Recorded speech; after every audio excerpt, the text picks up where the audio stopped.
B ಖಾತಾಗಳಿಗೆ A ಖಾತಾ ಮಾನ್ಯತೆ ಕೊಡುವುದಾಗಿ ಸರ್ಕಾರ ಆದೇಶವನ್ನು ಕೊಟ್ಟಿದೆ. ಆದರೆ ಆದೇಶ ಇನ್ನೂ ಕೂಡ ಜಾರಿಯಾಗಿಲ್ಲ. ಎ ಖಾತಾ ಮಾನ್ಯತೆ ಇನ್ನಷ್ಟು ತಡವಾಗುತ್ತಾ ಅನ್ನೋ ಪ್ರಶ್ನೆ ಎದ್ದಿದೆ.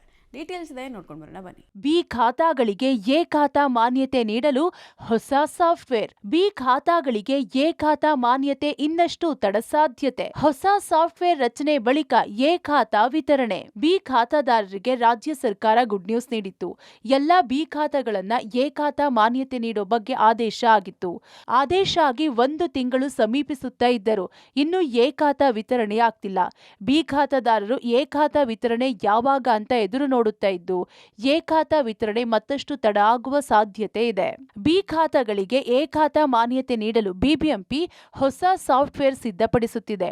ಹೊಸ ಸಾಫ್ಟ್ವೇರ್ ಸಿದ್ಧವಾದ ಬಳಿಕವೇ ಎ ಖಾತಾ ವಿತರಣೆ ಆಗಲಿದೆ.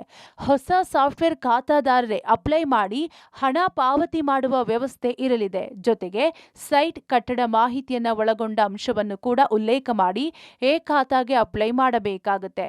ಒಂದಷ್ಟು ಅಂಶಗಳನ್ನು ಒಳಗೊಂಡಂತಹ ಸಾಫ್ಟ್ವೇರ್ ಸಿದ್ಧವಾಗುತ್ತಿದ್ದು, ಸಾಫ್ಟ್ವೇರ್ ಸಿದ್ಧವಾದ ಬಳಿಕ ಮುಂದಿನ ತಿಂಗಳು ಎ ಖಾತಾ ವಿತರಣೆಯಾಗುವ ಸಾಧ್ಯತೆ ಇದೆ.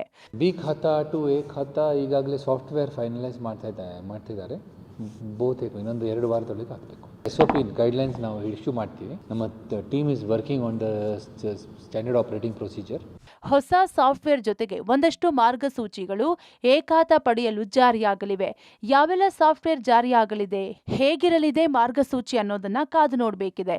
Lokesh, public TV, Bengaluru.